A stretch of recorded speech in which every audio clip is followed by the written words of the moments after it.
Akashvani FM rainbow Puduvai 102.8 கேட்டுக்கொண்டிருக்கும் அனைத்து நேயர்களுக்கும் உற்சாகமான மதிய வணக்கம்.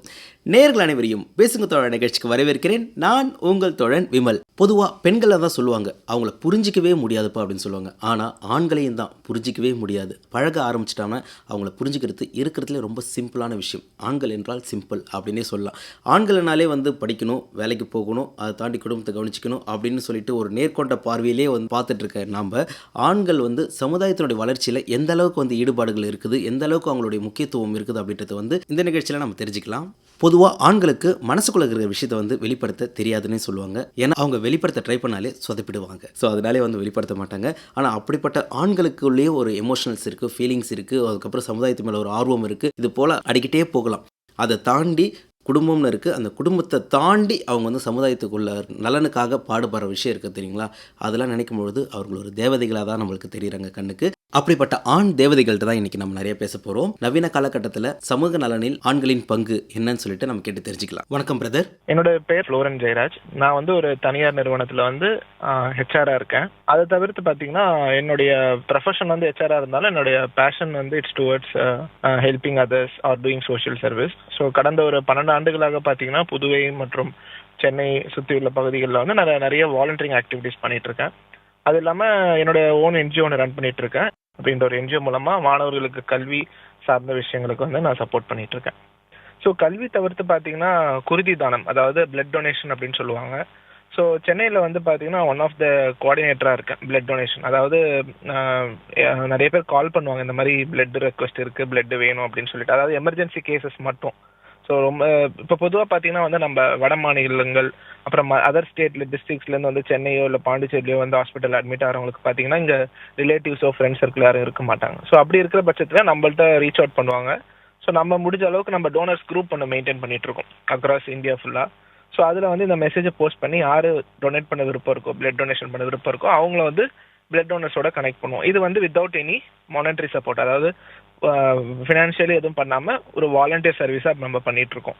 அதை தவிர்த்து பார்த்தீங்கன்னா நிறைய என்ஜிஓஸ்க்கு நான் ஒரு என்ன சொல்ல என்னுடைய ஸ்கில்ஸை நான் சப்போர்ட் பண்ணிட்டு இருக்கேன். ஃபார் எக்ஸாம்பிள் சில என்ஜிஓஸ் ப்ரொபோசல் ரைட்டிங், அவங்களுக்கு சில அட்வைஸ் வேணும் அப்படின்னு சொல்லி வருவாங்க. ஸோ அந்த மாதிரி என்ஜிஓஸ் சப்போர்ட் பண்ணுவேன். அது இல்லாமல் மெயினாக சென்னையில் பாண்டிச்சேரியில் நடக்கக்கூடிய ஆக்டிவிட்டீஸ் நிறைய நடக்கும். ஃபார் எக்ஸாம்பிள் ஒரு 100-200 குழந்தைகள் ஒரு இடத்துல கூப்பிட்டு அவங்களுக்கு cultural activities or sports related activities இந்த மாதிரி பண்ணும்போது என்ன கொஞ்சம் சப்போர்ட் பண்ண கூப்பிடுவாங்க. நான் என்னோட கோர் டீம் வாலண்டியர்ஸ் இருக்காங்க. ஸோ அவங்க தன்னார்வலர்களோட போயிட்டு நான் சப்போர்ட் பண்ணுவேன் அந்த பர்டிகுலர் ஈவெண்ட். ஸோ இந்த மாதிரி தான் என்னுடைய பங்களிப்பு இருக்கும். Super bro. உங்களுக்குன்னு தனியாக ஒரு ப்ரொஃபஷனையும் வச்சுருக்கீங்க. அதை தாண்டி சமூக நலனுக்காக தன்னார்வத்தோடு நிறைய விஷயத்தை செஞ்சுட்ருக்கீங்க. எந்த அளவுக்கு உங்களோட ஃபேமிலி ஒத்துழைப்பு கொடுக்குறாங்க, நீங்கள் செய்கிறதுக்கு எந்த அளவுக்கு ஆர்வத்தை உங்களுக்கு உருவாக்கிட்டு இருக்காங்க? முதல் ஸ்ட்ரகிளே பார்த்தீங்கன்னா ஃபஸ்ட்டு வீட்டிலேருந்தே வரும் சகோ. ஏன்னா பார்த்தீங்கன்னா சோஷியல் ஒர்க் பண்ணும்போது நம்மளுக்கு வெளியில் நல்ல பேர் கிடைச்சிடும், அவ்வளோ சுலபமாக அது கிடைச்சிரும். ஆனால் நம்ம வீட்டுக்குள்ளே நீ என்ன சும்மா வீட்டு வேலை பார்க்க மாட்டேற, சமுதாயத்தை போய் சீர்திருத்திட்டு இருக்க, மற்றவங்களுக்கு ஹெல்ப் பண்ணுற, முதல்ல உனக்கு இருக்கிற பிரச்சனைகளை பாரு, உனக்கு இருக்கிற வேலைகளை பாரு அப்படின்ற மாதிரி ஒரு டிமோட்டிவேஷன் இருக்கும் ஆரம்ப கட்டத்தில். பட் அதுவே லேட்டர் பார்த்தீங்கன்னா அவங்க நம்ம ஆக்சுவலாக என்ன பண்ணுறோன்றதை நம்ம கூட இருக்கிறவங்களுக்கு ஃபஸ்ட்டு தெரியாமல் இருக்கிறதால அப்படி ஒரு நெகட்டிவாக பேசுவாங்க. பட் நம்ம அவங்களுக்கு புரிய வச்சோன்னா அவங்க அதை அண்டர்ஸ்டாண்ட் பண்ணிப்பாங்க. இன்னொன்று பார்த்தீங்கன்னா சமுதாயத்து ரீதியில் நல்லது பண்ணும்போது நிறைய இடர்பாடுகள் வரும். முக்கியமாக பார்த்தீங்கன்னா ஒரு விஷயம் பண்ணும்போது அதை பாராட்டுறவங்களோட அதை நெகட்டிவாக இப்படி ஒன்றும் சிறப்பாக பண்ணியிருக்கலாம், இல்லை இது சரியாக பண்ணல அப்படின்றத குறை சொல்லுவாங்க. குறை சொல்கிறதுக்கு நிறைய பேர் இருப்பாங்க. ஸோ இந்த மாதிரி சேலஞ்சஸ்க்கு வரும். அதை தவிர்த்து ஃபீல்டு லெவலில் பார்த்தீங்கன்னா அது சில ஃபார் எக்ஸாம்பிள் சொல்லணும்னா நீங்கள் ஒரு விஷயத்தை எடுத்துகிட்டு போய் பண்ணும்போது அதே ரெப்ளிகேட் பண்ணி யாரோ பண்ணிட்டு இருப்பாங்க ஆல்ரெடி. அது சில பேர் என்ன பண்ணுவாங்கன்னா அந்த நல்ல விஷயம் நீங்கள் பண்ணக்கூடாது, உங்களுக்கு பேர் வரக்கூடாதுன்னு சொல்லிட்டு அவங்க பேர் வரணும்னு சொல்லிட்டு அவங்க அதுக்கான சில விஷயங்களை பார்ப்பாங்க. ஸோ நம்மளுக்கு அல்டிமேட்லி வாலண்டியரிங்னு வரும்போது நம்மளுக்கு பேர் புகழ் அதெல்லாம் செகண்டரி தான். Service is a main Moto. So அந்த மாதிரி விஷயங்கள் நம்ம உண்மையிலே சர்வீஸில் இறங்கி வேலை பார்க்கும்போது, சொசைட்டியில் வேலை பார்க்கும்போது நமக்கு நிறைய சேலஞ்சஸ் வரும். சேலஞ்சஸ் இல்லாமல் எதுவுமே கிடையாது. பட் அந்த சேலஞ்சஸ்லாம் எப்படி தாண்டி நம்ம ஒரு விஷயத்த பண்ணுறோம் அப்படின்றது தான் வாலண்டியரிங், உண்மையான வாலண்டியரிங். Super bro. சமீப காலகட்டத்தில் சமூக நலனில் ஆண்களுடைய பங்கு என்னவா இருக்குது? பிரதர், இப்போ நம்ம கண்ட்ரியை பொறுத்த வரைக்கும் இப்போ கொஞ்சம் ஆஃப் லேட் அந்த மாதிரி நீங்கள் சொல்கிற மாதிரி நடந்துட்டு இருக்கு. நான் என்ன பார்க்குறேன்னா, என்னுடைய அனுபவத்தில் சொல்கிறேன். நம்ம லாஸ்ட் டிசம்பர் கூட ஒரு ஃப்ளட்டை சந்தித்தோம் சென்னையில். 2015 ஒரு பெரிய ஃப்ளட்டை சந்தித்தோம், மழை வெள்ளம். இதில் பார்த்தீங்கன்னா முகம் தெரியாத நபர்கள், பக்கத்து வீட்டு அயலான அக்கம் பக்கம், ஸோ யாருமே தெரியாதவங்களாம் வந்து ஃபீல்டில் இறங்கி வேலை பார்த்தாங்க. ஏதாவது ஒரு பிரச்சனை, ஏதாவது ஒரு ப்ராப்ளம், ஏதாவது ஒரு சுச்சுவேஷன் கிரியேட் ஆனால் மட்டும்தான் நம்ம போய் வாலண்டியரிங் பண்ணணுன்ற ஒரு இது தேவை இல்லை. இப்போ பார்த்தீங்கன்னா வந்து நம்ம வாலண்டியரிங் வந்து என்றைக்குமே பண்ணலாம், டெய்லி பண்ணலாம்.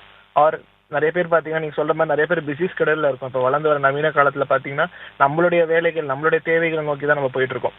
ஆனாலும் எங்கேயாவது ஒரு இடத்துல சின்னதாக, ஃபார் எக்ஸாம்பிள் நம்ம காலையில் ஆஃபீஸ் போகிறோம், போகிற வழியில் ஒன்றும் இல்லை, ஒருத்தர் வந்து யாராவது யாசகம் எடுத்துட்டு பிச்சை எடுத்துகிட்டு இருப்பாங்க, பெக்கர்ஸ் இருப்பாங்க, அவங்க வந்து யாராவது பசியாக இருப்பாங்க, ஒரு ஃபுட் பேக்கெட் வாங்கி கொடுக்கறது. இல்லை வந்து நீங்கள் வந்து ஏதாவது ஒரு குரூப்ஸ்லையோ இல்லை எங்கேயாவது பார்த்தீங்கன்னா சோஷியல் மீடியாவில் பார்த்தீங்கன்னா யாருக்காவது ஒரு பிளட் தேவைப்படும், அது போயிட்டு நீங்கள் பிளட் டொனேட் பண்ணலாம் வாலண்டியர். அது வந்து ஒரு 15 நிமிஷமான ஒரு சர்வீஸ். அதுக்கப்புறம் பார்த்தீங்கன்னா வந்து உங்களுக்கு வீக்கெண்டில் சனிக்கிழமை ஞாயிற்றுக்கிழமை டைம் இருந்ததுன்னா நீங்கள் போயிட்டு ஏதாவது ஒரு நியர்பை கவர்மெண்ட் ஸ்கூல் இல்லை ஆர்ஃபனேஜ் அந்த மாதிரி சில்ட்ரன் ஹோம்ஸில் போயிட்டு நீங்கள் வந்து ஒரு 1 hour 2 hour பசங்களுக்கு வந்து ஒரு எஜுகேஷன் பாடம் சொல்லி தரலாம், இல்லை எக்ஸ்ட்ரா கரிக்குலர் ஆக்டிவிட்டி சொல்லி தரலாம். இந்த மாதிரி வாலண்டியரிங் பண்ணுறதுக்கு நிறைய ஆப்பர்ச்சுனிட்டிஸ் இருக்குது. ஸோ எங்கே பார்த்தாலும் ஆப்பர்ச்சுனிட்டிஸ் இருக்குது. ஆனால் நீங்கள் வந்து உங்களுக்கு எது பேஷன், சில பேருக்கு பார்த்தீங்கன்னா மரம் நடுறது, ஒரு என்விரான்மெண்ட் ரிலேட்டட், இந்த பிளாஸ்டிக் எடுக்கிறது, அந்த மாதிரி விஷயங்கள்ல வந்து ஆர்வமாக இருக்கும், அதை நோக்கி போகலாம். சில பேருக்கு வந்து கல்வி சார்ந்த விஷயங்கள் இருக்கும், அதை நோக்கி போகலாம். சில பேருக்கு வந்து இந்த ஃபுட் பேக்கெட் டொனேட் பண்ணணும், இல்லை பிளட் டொனேஷன் பண்ணணும், இந்த மாதிரி கம்யூனிட்டி சர்வீஸ் ரிலேட்டடான ஏரியாஸ் இருக்குது. ஸோ வாலண்டியரிங் பண்ணுறதுக்கு எந்த ஒரு தடைகளும் இல்லை பிரதர். ஸோ நிறைய ஆப்பர்ச்சுனிட்டிஸ் இருக்குது. ஆனால் சின்னதாக ஒரு டைம், ஒரு எஃபர்ட்ஸ், ஒரு இன்ட்ரெஸ்ட், பேஷன், பேரு புகழை தாண்டி நம்ம வந்து மற்றவங்களுக்கு செய்யணுன்ற அந்த ஒரு சின்ன ஒரு சர்வீஸ் மைண்ட் என்றைக்குமே இருந்தால் நம்ம பர்சனல் லைஃப்லையும் சரி, நம்ம ப்ரொஃபஷனல் லைஃப்லையும் சரி growth நல்லா இருக்கும். முக்கியமாக பார்த்தீங்கன்னா இந்த லீடர்ஷிப் குவாலிட்டிக்கு வந்து வாலண்டியரிங் வந்து ஒரு பெரிய ஒரு பங்கு வகிக்கும் நம்ம லைஃப்ல. ஆணுங்க வந்து ஆக்சுவலாக வந்து இந்த ஒரு காமெடி இருக்கு, கவுண்டமணி வந்து அவருக்கே ஒரு மாலை போட்டுப்பாரு, இந்த வீட்டில் உன்னை யாரு மதிக்கிறா அப்படின்ற மாதிரி நமக்கு நாமேன்றது தான். அதாவது இப்போ வந்து பார்த்தீங்கன்னா நம்ம இன்க்ளூஷன் அண்ட் டைவர்சிட்டி, அதாவது பெண்கள் உரிமை, உமன் எம்பவர்மெண்ட், இந்த மாதிரி விஷயங்கள் பேசுகிறோம், வந்திருக்கு. ஆக்சுவலாக நல்லது, அதை நான் சப்போர்ட் பண்ணுறேன். அதே சமயத்தில் உமன் டைவர்சிட்டின்னும் போது, இன்க்ளூஷன் அண்ட் டைவர்சிட்டின்னும் போது ஆண்களும் ஈக்குவல், சமநிலை, ஆண்கள் பெண்கள், இதில் வந்து எல்லாருமே வந்து மனிதர்களாக இருக்கும்போது எல்லாருமே வந்து ஈக்குவலான நிலையில தான் நம்ம பார்க்கணும். குறிப்பாக வந்து பார்த்தீங்கன்னா இப்போ இருக்கிற காலகட்டங்களில் வந்து ஆண்கள் வந்து ஒரு இயந்திரமாக வந்து ஓடிக்கிட்டே இருக்காங்க. அதாவது குறிப்பாக பார்த்தீங்கன்னா வந்து அட்லீஸ்ட் வந்து நம்மளுக்கு ஒரு பிரேக் ஆர் நம்ம வந்து இந்த கெரியர் கேப் அந்த மாதிரி விஷயங்கள் ஆண்களுக்கு இருக்காது. ஸோ நிறைய பேர் பார்த்தீங்கன்னா ஆண்கள் வந்து டில் ரிட்டையர்மெண்ட் ஏஜ் வரைக்கும் ஒர்க் பண்ணிட்டு இருப்போம் நம்ம.